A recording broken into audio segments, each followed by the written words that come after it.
А новый мурал открыли в Якутске. Также рисунок в виде орла на этой неделе украсил здание колледжа технологии и дизайна по улице Кирова. Автором проекта один из ярких представителей стрит-арта России Никита Номерс из Нижнего Новгорода.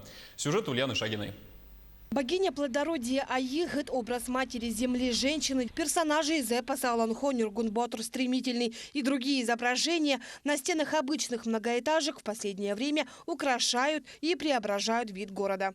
Муралы – это такие изображения, которые наносятся на стены многоэтажных зданий. В последнее время этот вид искусства стал очень популярен не только у нас в Якутске, но и в других городах страны. К примеру, только в Якутске такие арт-объекты можно встретить в больше чем 10 местах.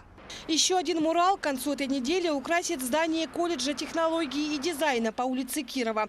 Автором огромного орла, обрамленного цветочным венком, является нижегородский арт-художник Никита Номерс. Здесь я решил сделать такой образ гнезда,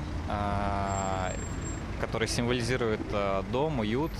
И птицу изобразил орла, потому что я подумал, что это будет уместно, потому что эта птица является неким символом города. Нижегородский художник работает в этой сфере более 10 лет. Свой след он оставил уже во многих городах России и даже мира. Начинал, как и многие уличные художники, с граффити и увлечения хип-хоп-культурой. Сегодня Никита объездил полстраны, украшая здания красочными произведениями искусства. Мне кажется, уличное искусство нужно городам, потому что оно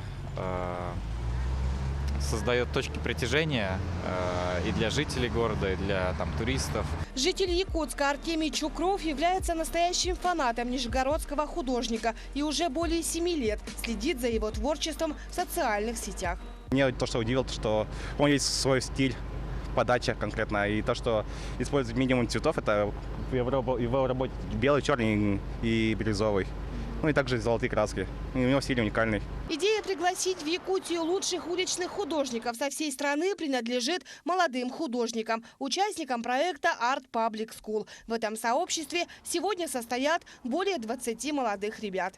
Очень много у нас идей, много хотим тоже сделать, очень проявить, чтобы наши местные художники проявили себя таким образом, чтобы они выходили на мировую арену, то есть и еще Якутию показать, что у нас стрит-арт есть, и она существует, и в плане граффити тоже мы приглашаем других представителей. Наносить муралы – задача не из легких. Это грунтовка целого здания, разметка контура будущего полотна. Но оказалось, не это самое сложное. Главное – получить разрешение у местной администрации. В Якутии эту инициативу поддерживает даже глава. По словам Айсена Николаева, муралы способствуют развитию творческого потенциала молодежи и преображают столицу. Ульяна Шагина, Павел Пахомов, Якутск.